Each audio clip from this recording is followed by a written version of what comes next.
All right, we are recording. So welcome everybody to the Action Team meetings for Q2. This is the Inclusive and Fair Society Action Team meeting. So last time we met was February. This is kind of the spring round of meetings. So thank you so much for coming. My name is Rachel Lecker. I'm a public health strategist at the Milwaukee Health Department, and in my role, I am implementing MKE Elevate. So it's great to have you guys here. Thank you so much for making the time. Just a couple of logistics. So the chat is open. So if you have questions while I'm talking, feel free to put them in the chat. Also, if you go to the chat, I've put in the PowerPoint slides in PDF format. I've put the agenda for today in PDF format. And then I've also put a link to a Google Doc, which is called the check-in document. So I'm hoping that as I'm going through the presentation, as you hear from community partners, as we have our discussion at the end, that if you have questions or if there's something you feel like is missing from this conversation, if there's something you need clarity on, please feel free to fill out that check-in document. So it is a Google form, so you can update it as we're talking. More than one person can be on it at one time. And it is anonymous. I mean, you can see while you're typing who it is, but typically it says you're anonymous. But we just want to hear from community partners and community members about what the needs in the community are, maybe some questions that you still might have throughout this process. So please feel free to use that document as we go through. I've laid out some questions where people can ask questions or write some comments or where they need clarification. But at the bottom of the document, if there's a question that you have that doesn't fit in well, then you can just put it there. You can stay on mute unless you're speaking. If you do have a question, you can come off mute and then you'll pop to the top of my screen so I'll be able to see. You can also raise your hand, and then we are recording today's session. So if you do come on camera, it will show up on the recording. And I also want to introduce one of our colleagues, Amanda. So I'm actually 31 weeks pregnant today, and I'll be going on maternity leave for the next round of Elevate Action Team meetings. And so Amanda's going to take over coordination for us. And so Amanda, do you want to just say hi and introduce yourself? Yeah, thanks, Rachel. Hi, everyone. I'm Amanda. I am a fellow with the health strategy team. I've been working there with Rachel since July. And as part of that, I've been helping her with pieces of Elevate. So I'm really excited to take over and get to know all of you better in the next couple of months. Thank you so much, Amanda. So we are going to get started today with some icebreakers. So I just have 4 polling questions that I'm going to ask just to kind of get a feel for what brought you here today, and then start to talk about maybe some of the needs that you might have. So this first poll is, what are you hoping to gain from the meeting today? So are you new to Elevate and want to learn more? Do you want to hear the progress of the plan so far? Were you previously engaged and want to learn how you can participate more? Do you want to hear how the health department can help you and your organization implement the strategies? Or were you told to attend this by someone in your organization, so you're not quite sure what you'll gain today, but you're just here to listen in?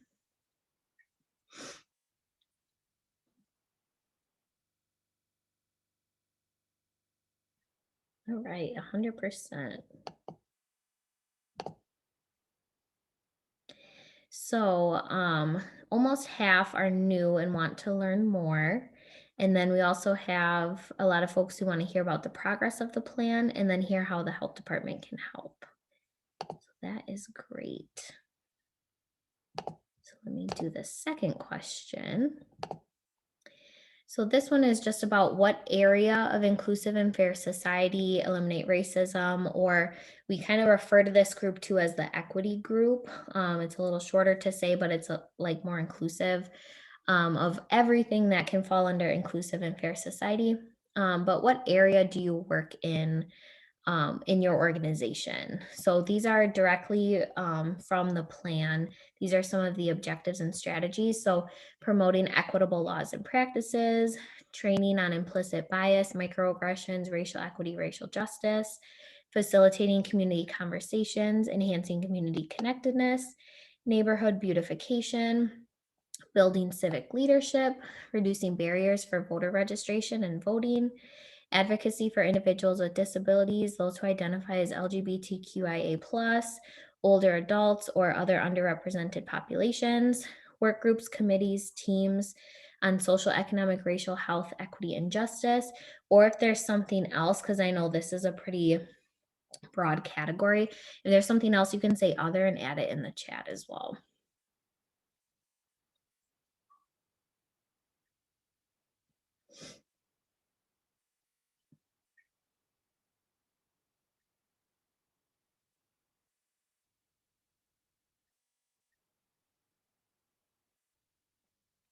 Okay. So we have a lot of folks who facilitate community conversations, enhance community connectedness.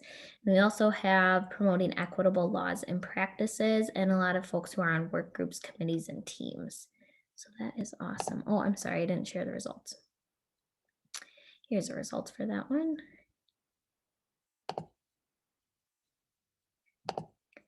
Okay, then the next question is, what are the types of training and technical support that you would be interested in from MHD around your work on the priority action areas?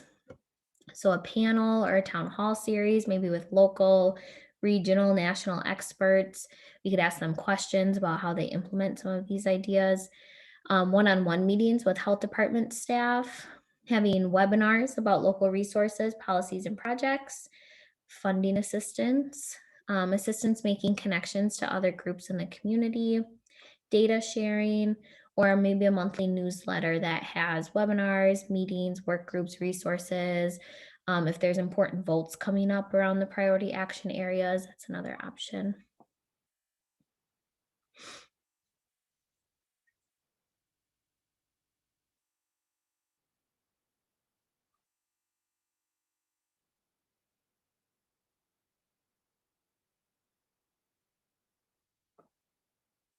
Okay.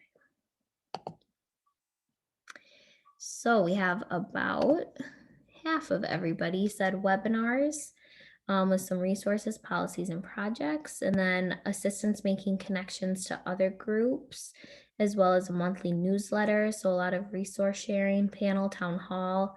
So this is a really good spread.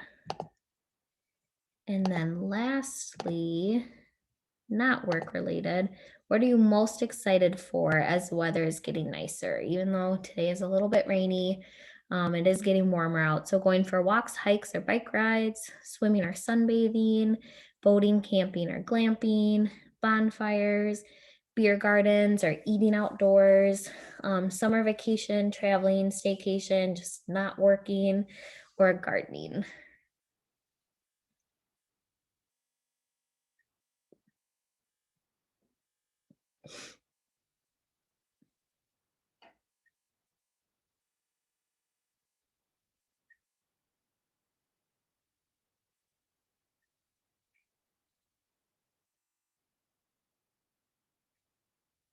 Okay.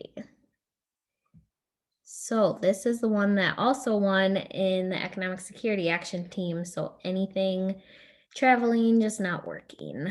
And then also coming up in second, going for walks, hikes, and bike rides. All right. So thank you guys so much for participating. This just helps us kind of see what folks are working on, maybe where we can offer more support and how we can start to frame how we can collaborate for the rest of the year and then going on into the next cycle of the chip as we start to think ahead for that next round. So thank you guys for participating in that.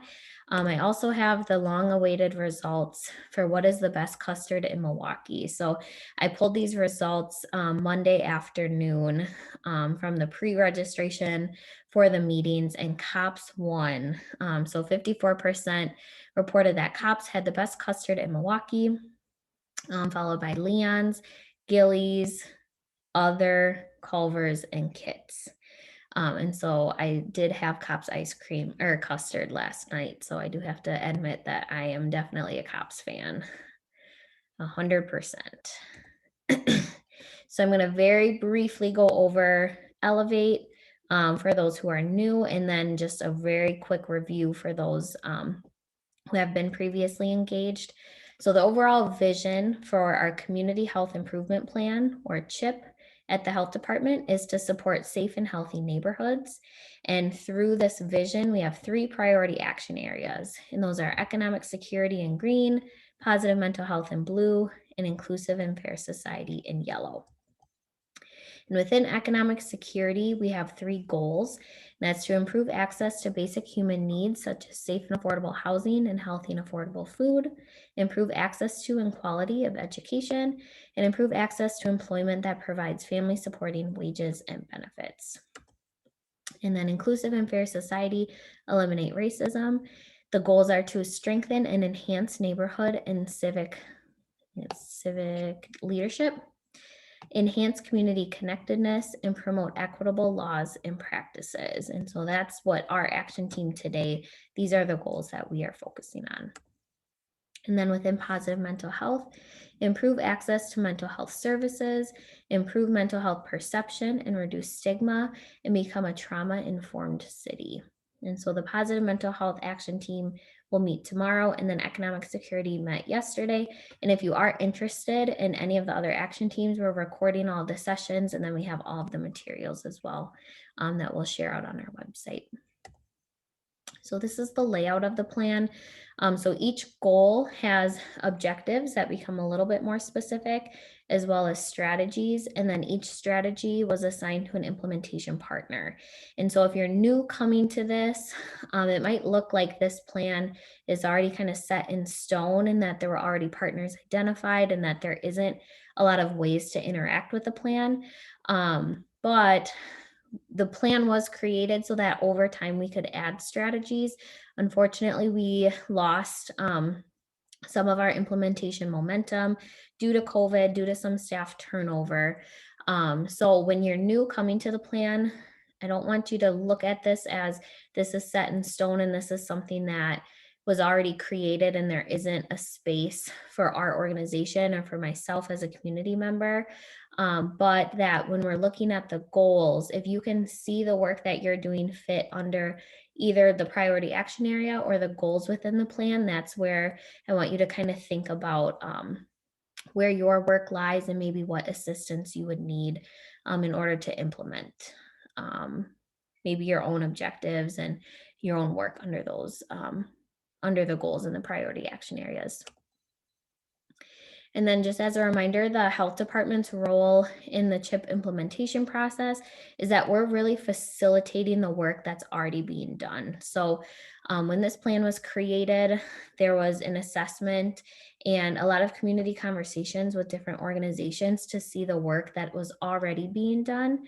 And what we are really trying to do is just bring groups together, especially like in the last year or so, a lot of organizations that maybe weren't focusing on equity prior or weren't focusing on racial justice prior are now bringing it into their strategic planning or their annual goals or just the way that they're looking at their organization and how they do their work. So what we want to do is bring folks together so that you can see like, oh, this is what this organization is doing, or this is a plan that this organization is following, or this is a model that worked for this specific piece for this community group. And maybe that's something that you can bring back. It's something you can align your work with.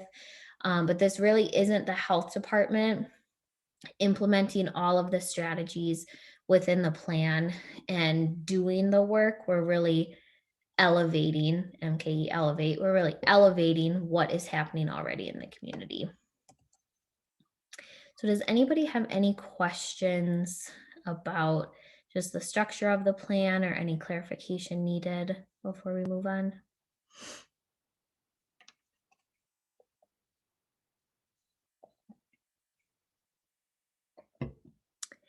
All right, great. So I will review the quarter one action team meetings.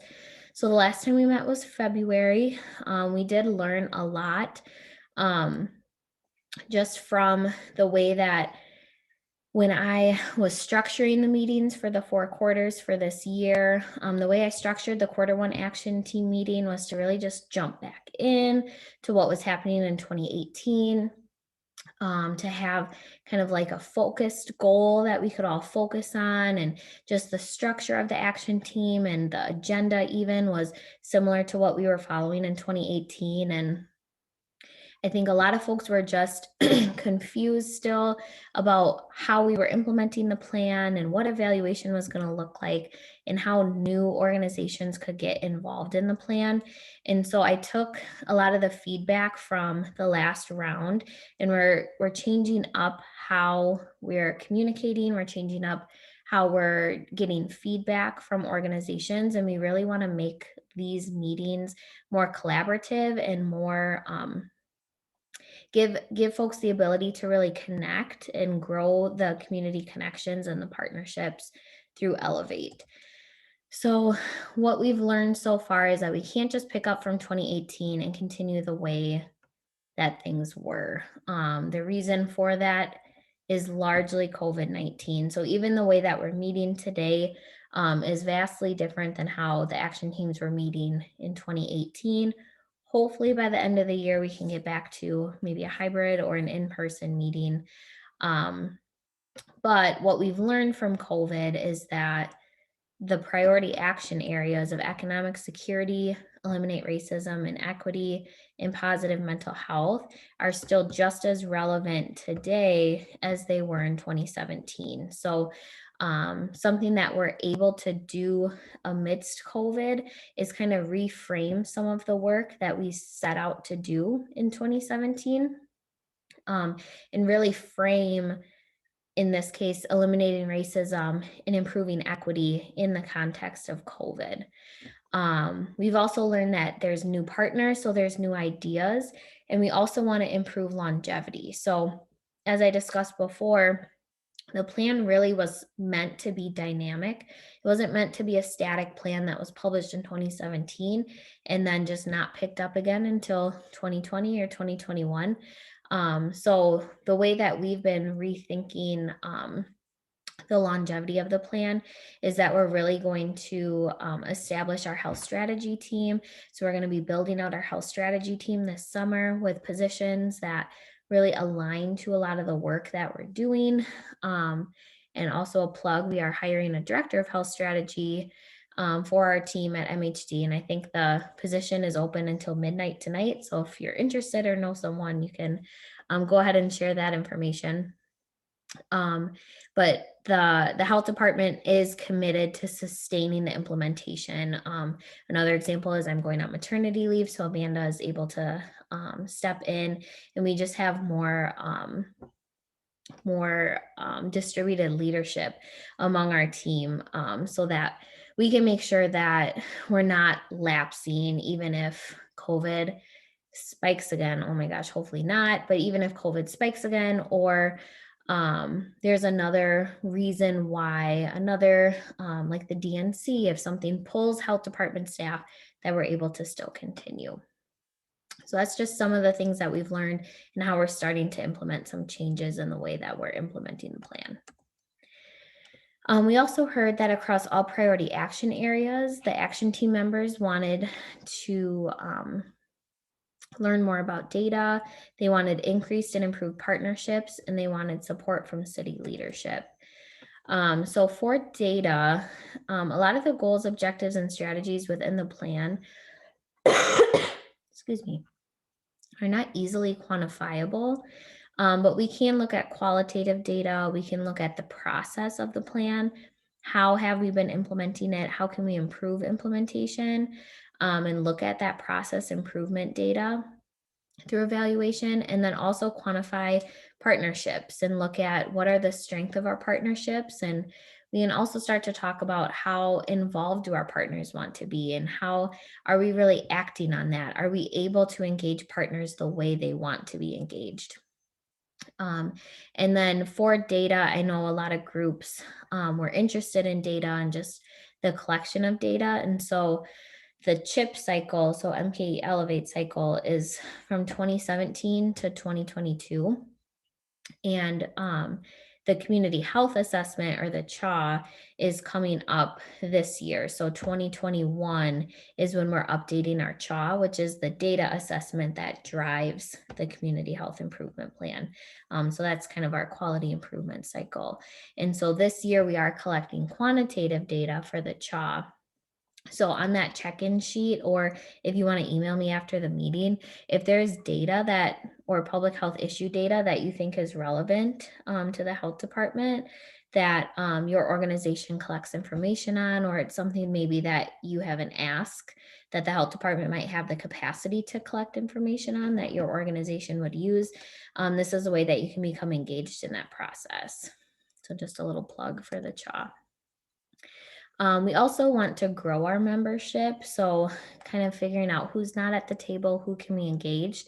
We also want to strengthen the people who are here and the people who have been coming to the last few meetings. So, my commitment and Amanda's commitment is to meeting with each action team member and steering committee member and implementation partner one on one throughout the next few weeks for me and months for Amanda.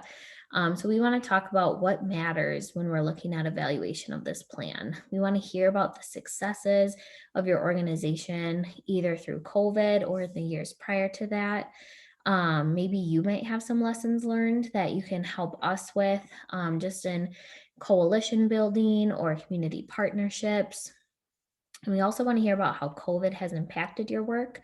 I know when we are talking about evaluation, some of the metrics that we initially were aiming for in 2017, the outcomes may be worse, or the outcomes may be, there may be more disparities for a lot of the outcomes in the strategies within the plan, because COVID has exacerbated a lot of the disparities that we've seen in our community. So we want to hear, maybe, what are you hearing from the community? How has COVID impacted this? And maybe what are some of the strategies you've implemented? And then also, what can the health department do differently moving forward?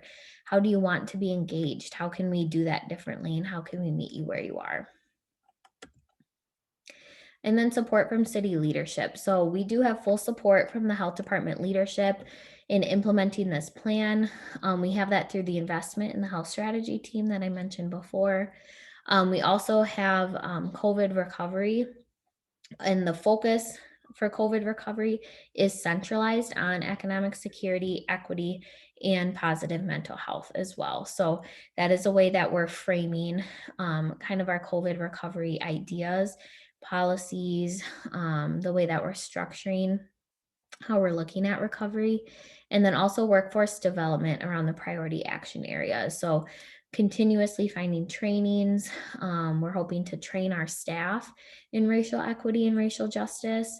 And so really aligning the priority action areas to furthering education of our MHD staff. And then at a city level, the City of Milwaukee Office of Equity and Inclusion was just established. And right now, there are a handful of representatives from each city department. So I'm one of the health department representatives, and we're all getting trained in racial equity leadership training. So that's a commitment from city leadership, kind of a top-down approach to support the work that we are doing in Elevate. So those are just a few examples of how we have gained some, or we've established city leadership support. So does anybody have questions about maybe that last round of meetings?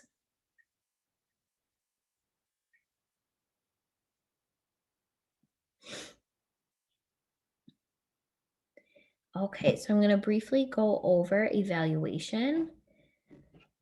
And I know this is very lectury for this first part. Believe it or not, I'm talking less today than I did yesterday. So I'm really trying to get through this and not be, I want this to be really collaborative. So just want to lay this foundation, and then we can move into more discussion. So we met as an internal health department team a few weeks ago. We engaged UGMA United, which was the consulting agency that helped create MKE Elevate, and then the health strategy and the health data and evaluation team. we were brought together and we started to talk about what evaluation looks like. And so some of the indicators that we've agreed that we want to focus on are partnerships and collaborations. So, as I said before, not just the number of agencies or people or groups that we're engaging, but the strength of those partnerships. Are we able to engage people the way they want to be engaged? And so we can start to look at that. Also, a lot of process evaluation. So, what was the structure that was proposed? Were we able to complete that structure? What are some of the changes that we've had to make? Um, how has this process improved over time? How have we faced some barriers and challenges? Also, some internal health department learning. So, um, did we structure this correctly? Is this something where in the future we want to make sure that we build up a team so that it's more distributed leadership, things like that? And then, of course, within the plan, there are ways that we can quantitatively measure some of the indicators. Um, but also acknowledging that COVID potentially has made outcomes worse now than what we had originally planned. So I think that'll always kind of be the back burner for this specific round of the chip of MKE Elevate is that COVID has changed things for a lot of folks. But as you're reading through this, maybe this is something that you've worked on in your organization or you feel like there's a gap. We want to know, like, what are we missing in evaluation?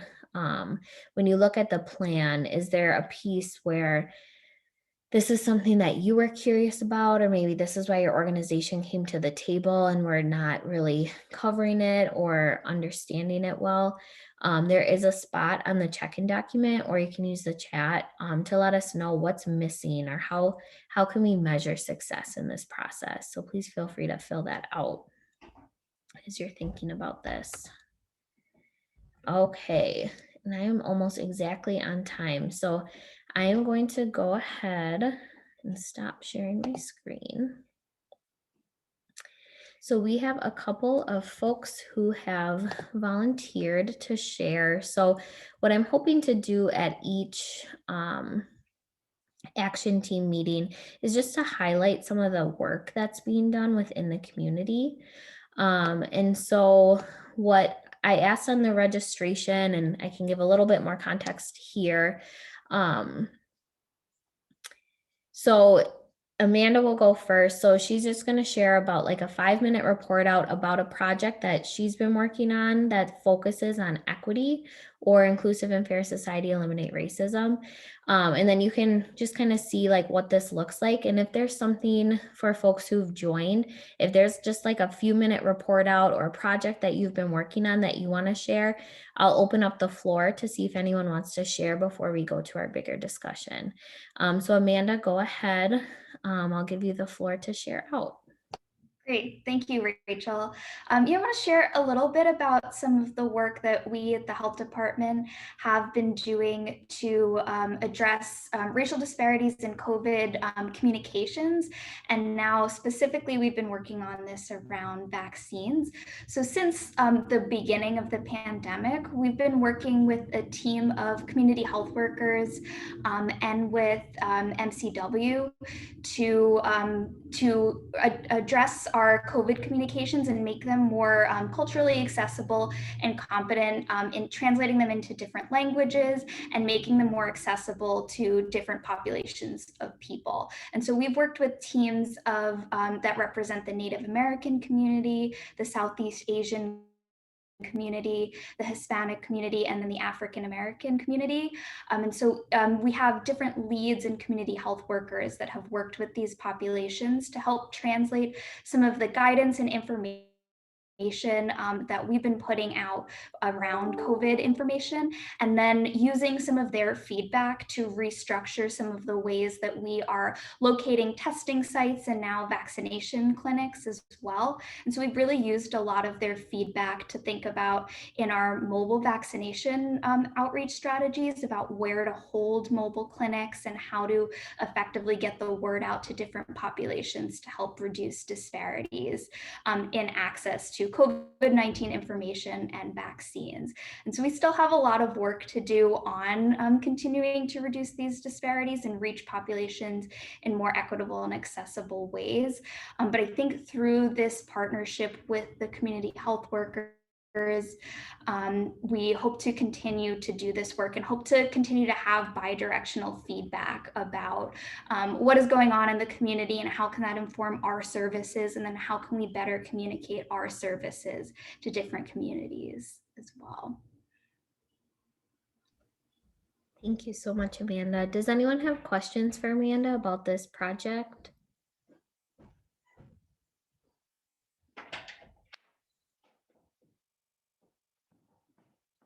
All right. And I will say too, that team of community health workers was nominated and awarded the MCW President Community Engagement Award. So they'll be honored in about a month. So that's also really exciting that not only were we lucky enough to work with them and really benefit from their expertise within the community, but they'll be acknowledged for all of their hard work within the pandemic. So thanks so much, Amanda. And then next we have Chris from 16th Street, and Chris is going to talk about some of their vaccination efforts. So thank you, Chris. Yep, good morning, everyone. And thanks for having me. So 16th Street continues to run our vaccination clinic. We've been doing that in partnership with First Ascension Health and Aurora, who's helping us staff that, and as well as in partnership with the Milwaukee Health Department, who help fund the tent, both the COVID testing tent as well as our vaccination safe care tent, where we're doing those. So thank you to the health department for that great support.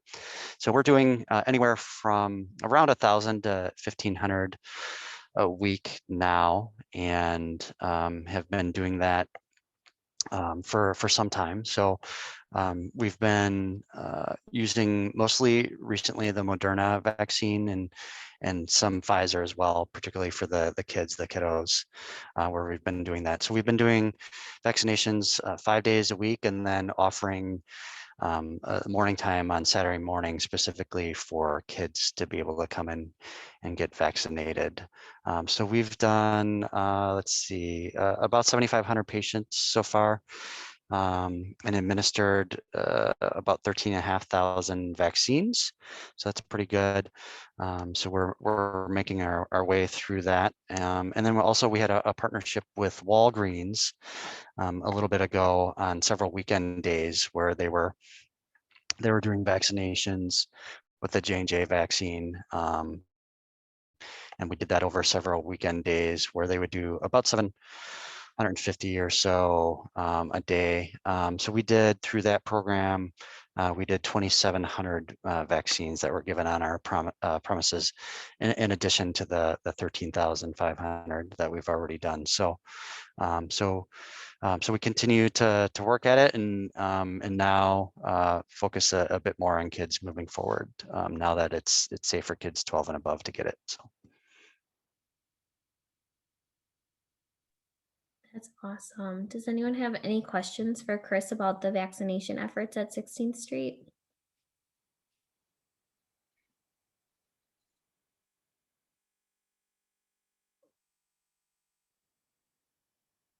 Okay, thank you. And Nope. Chris, I have to Okay. say, The only thing I would add is there's other groups doing good work as well in terms of outreach. So Forward Latino just announced recently their Por Mi Familia campaign to get the word out about vaccinations. And so they're running an ad campaign I think it's 3 times a day, 5 days a week over the next couple of months, where they're doing that. They're doing TV, print, radio ads. And then we're also partnering with a number of other groups, including the UCC, the United Community Center, as well as the Milwaukee chapter of the National Association of Hispanic Nurses, who are coordinating outreach efforts to get the word out about the importance of vaccinating. So we're partnering in new ways to make sure we bump up our numbers. yeah, that's awesome. We do have some questions in the chat. So David asked, is 16th Street also a testing site? yeah, we have a COVID testing site as well. So we've had a robust testing program really since a week after the pandemic hit. So, yep. And then I saw there's do new youth need a parent signature? Um, so yeah, I mean, the parent will have to give permission. And then it will be interesting to see how that plays out, if that's going to be done at schools or not directly. The jury's still out on that, but if that does happen, there will have to be parental consent forms that will have to be supplied from the parents, given back to the schools, and then ultimately to either us as the provider or any other provider that wants to partner with schools. Anybody else have questions?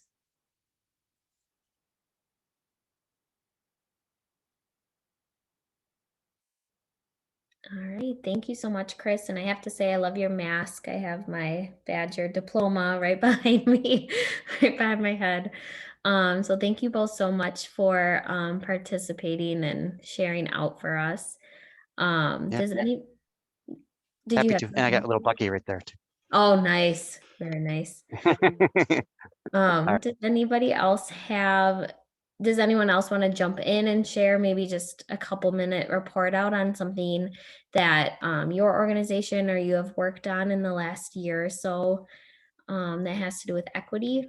It's really informal. So we really want to just start to talk about what are some projects that are going on, what are some ways that we've been working on equity in our own organizations, and then look at ways to align and partner on some of these as well.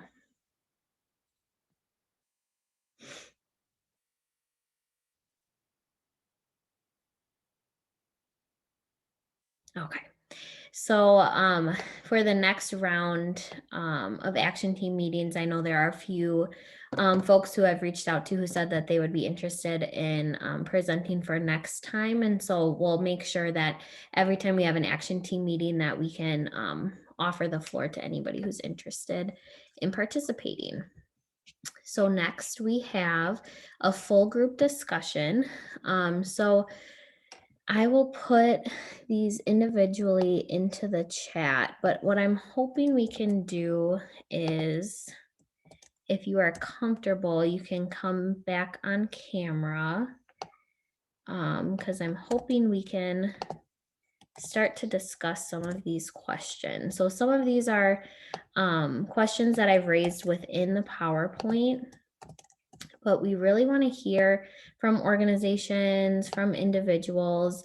What is the support that you need in your organization in order to implement some of these objectives and strategies that are within the plan? Or are there still questions that you have?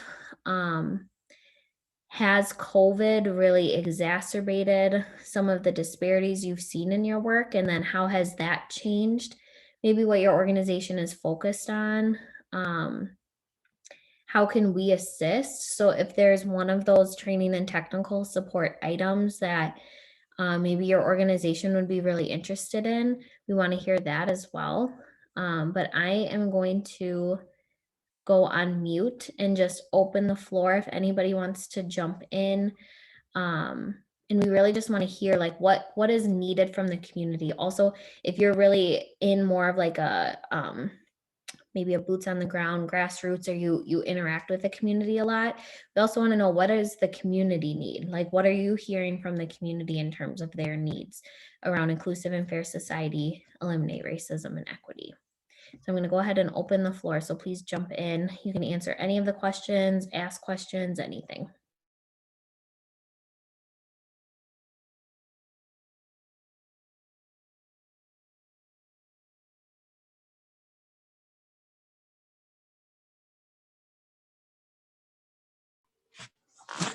Hello.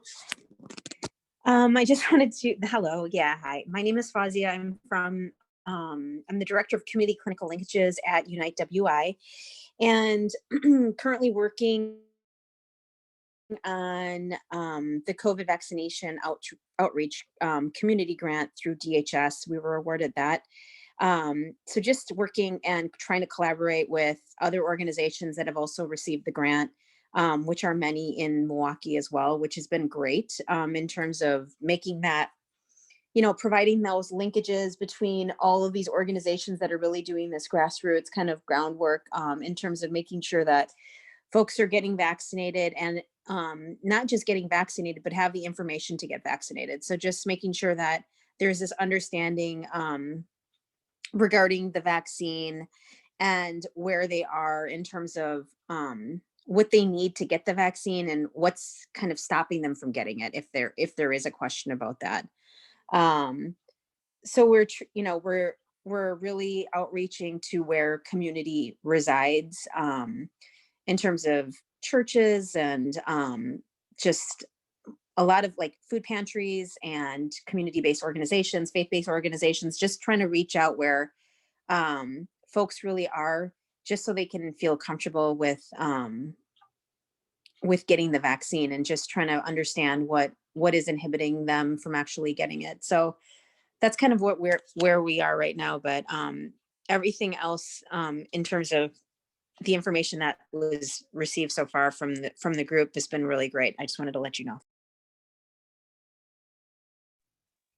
Thank you so much. And just because you brought it up, I'm curious, are you getting a lot of good information and data about what is stopping people? And is there maybe a need from your group? Is there something that kind of stands out where maybe it's something that might be difficult for you as a barrier to overcome? I think that there are communities that feel they want to wait it out. They want to see how this all pans out. And obviously with Johnson and Johnson being, taken off and then coming back in, and that kind of like brought in more hesitancy to folks getting the vaccine. At least that's what I'm actually perceiving it. And because they mention it, they say, we want to wait it. We want to see how things go. We want to see how this rolls out. We don't really know what's going on. And so there's a stigma in terms of getting the vaccine for sure.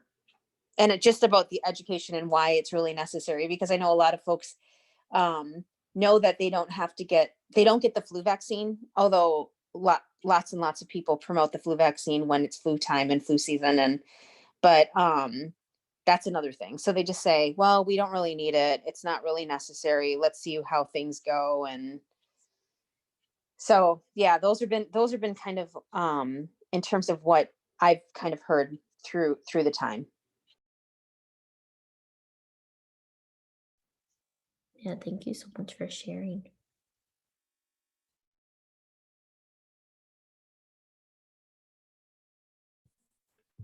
Hi, my name is Demonte Dismuke. I am the youth program manager for a program called YTA, that Youth Transitioning to Adulthood. And essentially, we provide services for youth that age out of foster care. The big umbrella of my employer is St. A. And youth that age out of foster care is already one of the most vulnerable populations, especially in Milwaukee County. So our youth were hit pretty hard with the pandemic. They were some of the first to be laid off, like losing jobs and things like that. So housing has been a big thing. It was always a thing beforehand, and it got worse during the pandemic. So there was definitely some assistance provided by the state. But my goal is to, as program manager, just become more active and integrated with MKE Elevate to because with my program, I'm restructuring it to view things from a public health lens as opposed to solely a mental health lens, just to be able to address the needs of our youth on a holistic level. So I'm excited to be here, and I look forward to kind of future collaborations, because I feel like there's a lot of different things that through collaboration and sharing of resources, we can help this population. Yeah, that's excellent. Thank you so much for sharing, Devonte. I'm just wondering if there's anyone on the call that maybe works with a similar population or maybe has a project related to the population that Devonte works with. I saw Tony, did you come off of mute? I did, but I just want to share something else that will be coming up. That we would want to hear voices from this group and participation. So my name is Tony Snell. My pronouns are he and L. I'm the chair of the City of Milwaukee Equal Rights Commission. And in July, we'll be taking a look at COVID-19 and the health disparities and how it impacted the different communities. In addition to having representatives from the health department, which I've spoken with the commissioner about participating in July. This hearing will also include members of the community so that we can hear firsthand what's happening on the ground. What did we miss? What very similar to what we're discussing here. So and what we can do in the future to make policy changes that will be impactful and positive as we move forward. And I would encourage folks on this call to consider participating and sharing your voices because they're so important, and those experiences are so important as we move forward to make policy in the city. What the commission will ultimately do with the hearing is synthesize the testimony and then look at policy ways that we can impact policy, reach out to the Common Council, the mayor's office, and of course the health department, so that we can work in tandem and collaboratively to affect real change. So if you're interested, my email is tsnell@milwaukee.gov. I'll put that in the chat. I'd love to hear from you, and I would appreciate your participation. Thanks.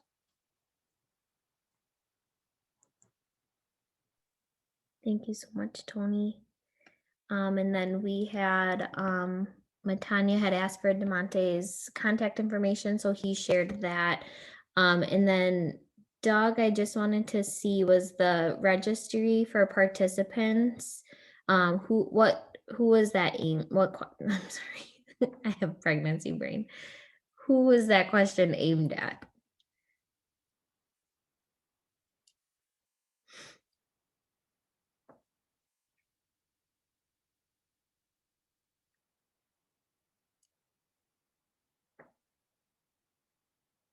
Are you talking, so you said curious who and what orgs are represented. Are you talking about in Elevate or in the Equal Rights Commission?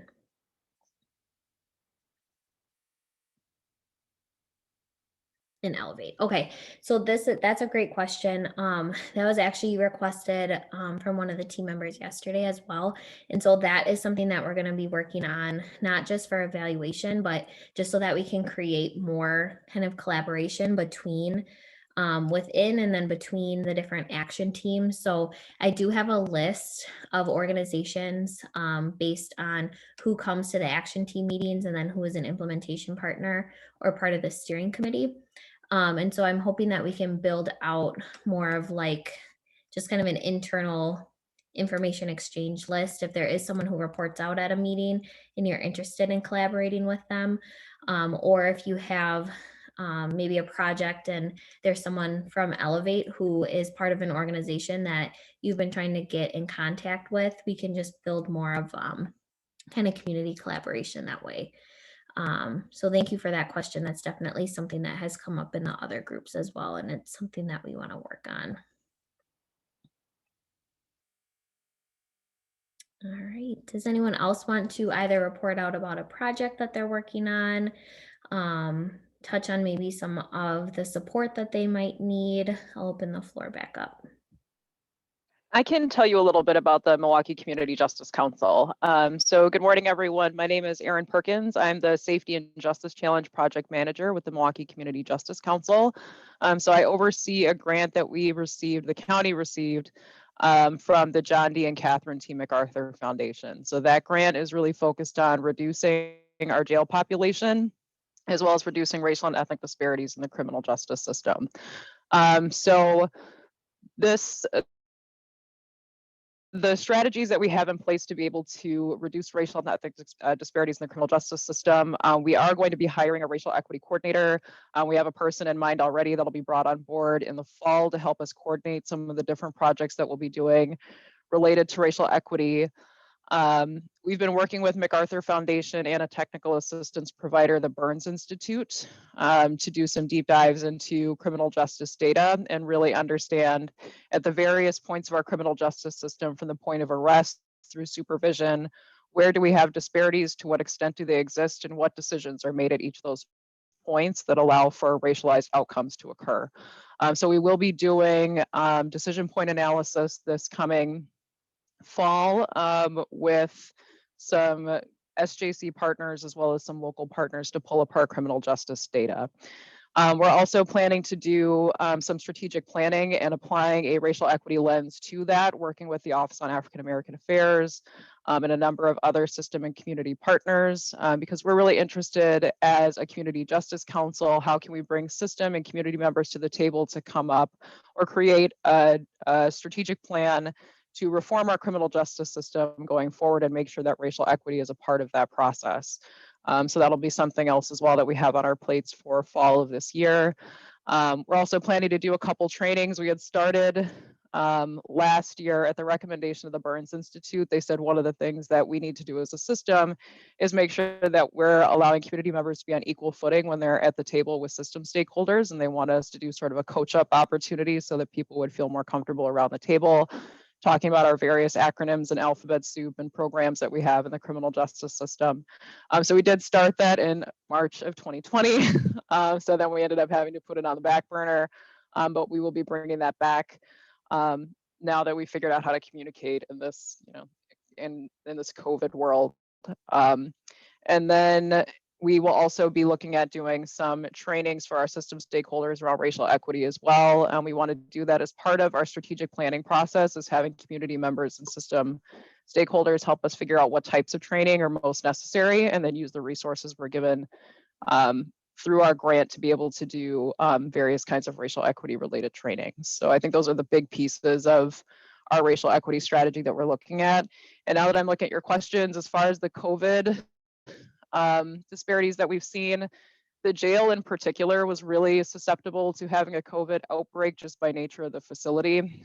So I think Milwaukee, in addition to jurisdictions across the country, we had to take a closer look at our jail populations and try to reduce those as much as possible to prevent the transmission of COVID-19, while still taking into account public safety and making sure that we didn't empty out the jail, because there were some people who were we had public safety concerns about them. So the jail is not empty, but it's definitely decreased significantly over the course of COVID.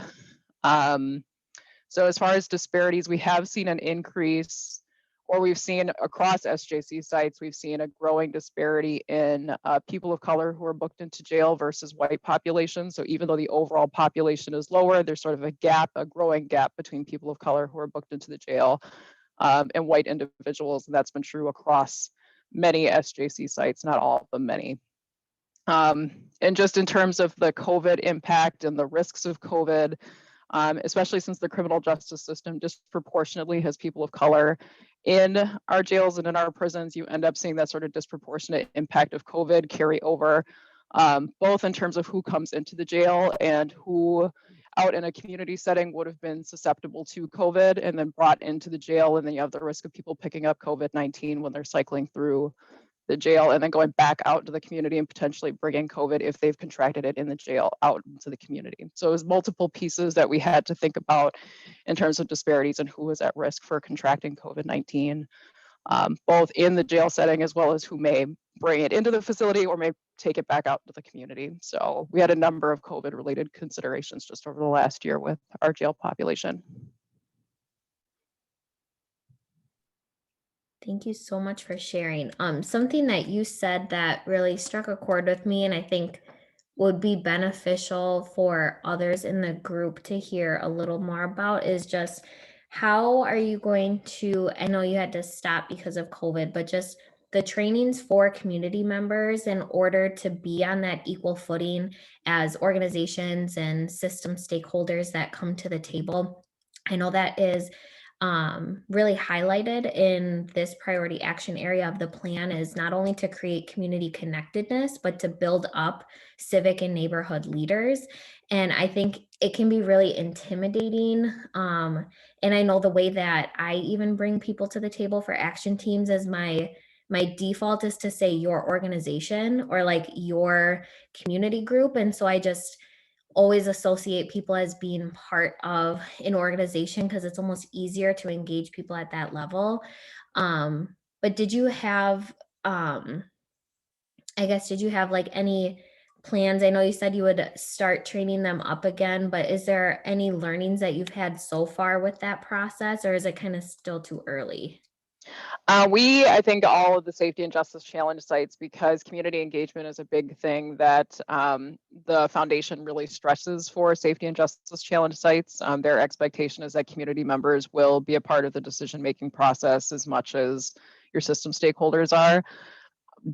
Just like everybody else, we've had the challenge of trying to be able to stay connected to people while trying to keep people safe from COVID-19. So everything has had to be virtual, which is definitely not preferable, especially if people have communication barriers or they have like technological barriers that keep them from participating in those events. So as far as our planning, when we are able to do in person and when we were able to hold sessions in person, we would do them in the evening when it wasn't like working hours for people, and try to make sure that it was a facility that was easily accessible to people. But right now with COVID-19, everything that we've been doing around community engagement with the CJC has been virtual. So like people can participate in our meetings as a whole, but they've all been on Zoom, just because of the pandemic. And going forward, we'll take a closer look at how we kind of do like a hybrid and then ultimately transition back into doing in-person stuff. But for right now, even though it's not ideal, everything has had to be virtual. Yeah, that makes sense. And I think too, a lot of folks on the call will probably agree with this. Like in some ways, I felt like more meetings have been open to me because I can just be at home and attend them. So I know there's been like local government meetings where I've been able to watch from home and not have to like drive downtown to go attend them. So, but I have the luxury of having internet and connection and being associated to a workplace that allows me to do that. So yeah, I think I really like the way that you phrase that they should be on equal footing as stakeholders, because I really think that a lot of organizations, teams, coalitions have taken a hit from really getting that community member feedback because of COVID. But thank you so much. Does anybody have questions or clarifications for Erin, or maybe want to speak on their own projects from their own organizations?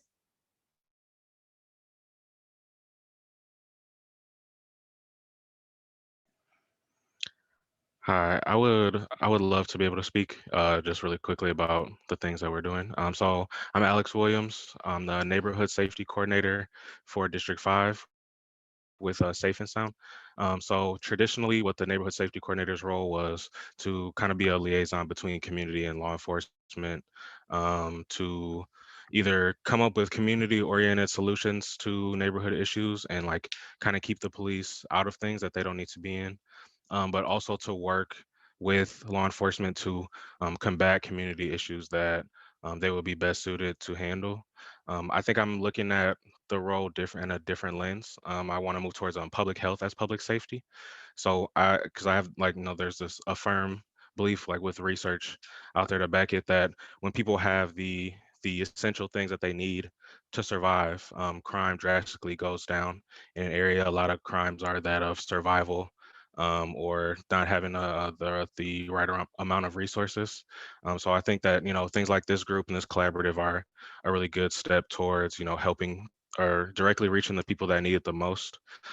So in thinking about public health as public safety, some of the things that I'm looking to implement are and would love partners on and help on are pop-up resource fairs in different areas of the city, just to either hand people, whether it's social service resources, job opportunities, before and after school care, since schools are opening back up, just things of that nature, just to get information to people so they know what's available. I think oftentimes we're kind of siloed as a city. And if something's only happening in one part of the city, then you don't hear about it in the other part. So trying to eliminate some of those walls and those barriers to like clear communication with the people. We are engaging in like community restoration and beautification projects. So I know we've applied for a couple grants to retrieve safe spaces, like vacant lots from the city and turn them into safe spaces, whether that be for community meetings, just a gathering spot for youth to have safe places that they can go during the summer. Um, and things of that nature. So we're looking into those. I want to, and I've actually collaborated with Matanya on this project, the diaper and baby supply drive. So I do have, we did get a new partner for the event, so that could be potentially back on the table. And I would hope to do that, every month and just pick a different location in the city and just be able to hand out diapers, formula, baby supplies, parenting resources, family resources, things of that nature, educational resources, and just have it be, a family event, a family initiative event. Um, and then the final project I want to talk about is just given, the climate, social climate and things that have gone on very recently in the city, is to hold like a gun safety event, whether that be because so we do work directly with MPD and they have boxes of free gun locks that anybody can come retrieve. But I think that for some people it's hard to go into a police station. Um, so creating a space where we're handing those out. We're handing out pamphlets on safe gun ownership, responsible gun ownership, having talks with youth about being safe around guns if their parents do have them, and then talking to parents about the safe places to put their weapons if they, are legally armed.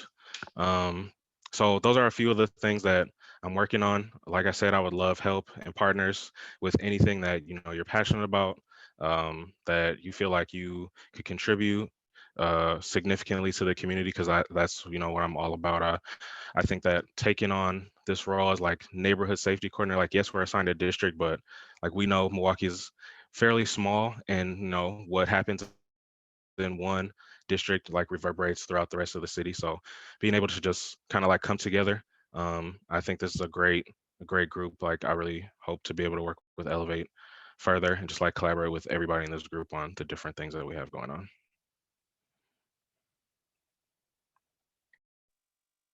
Great, Alex. Thank you so much for sharing. My mind did go to the Strong Baby team with Matanya.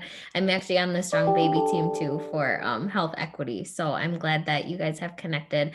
I know too on the call today we have some folks from Head Start. So there could be some collaboration there with some like early childhood education and family services options. And it looks like DeMonte in the chat is also interested in collaborating.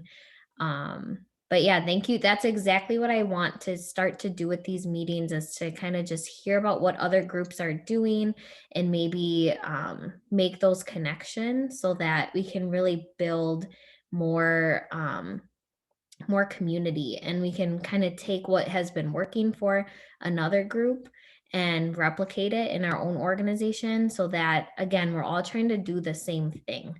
There's a lot of overlap with pretty much probably everybody that's here has probably tried to do something similar or has been successful at something that you are looking to do. So that's what I'm hoping to do with these meetings. So if anybody wants to jump in and make suggestions for Alex, or just talk about a project that they're working on too, or maybe like a need that the health department could help with as well, because we really want to hear how we can best use this time and the time outside of the meetings as well. So I will open the floor once again.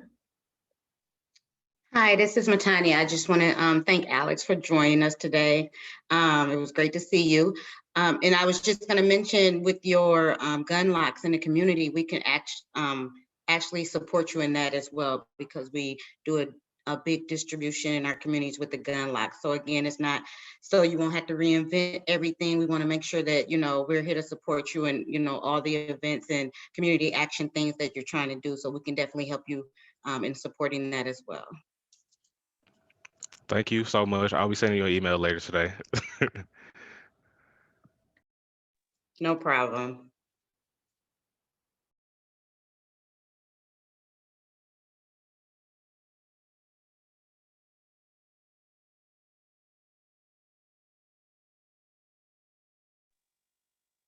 And Alexandria in the chat said we can support with drug disposal bags if needed as well. Yeah, that would also be great because I know we have a division called DFC and they do drug takebacks regularly. So that would be an amazing support as well.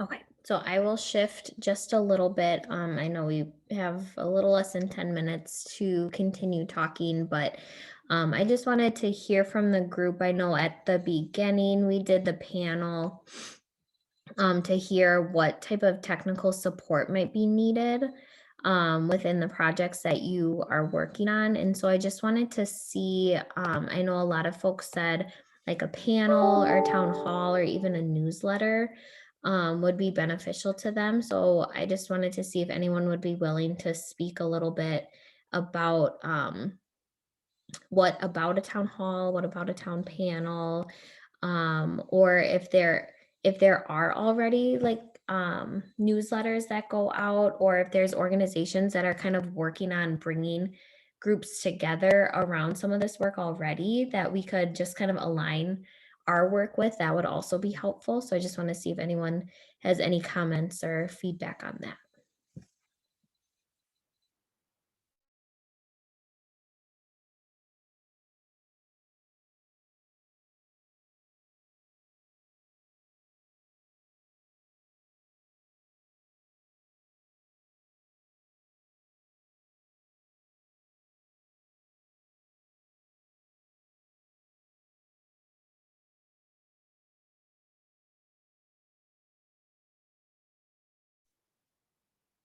Okay, so if anything does come up, feel free to email myself or Amanda.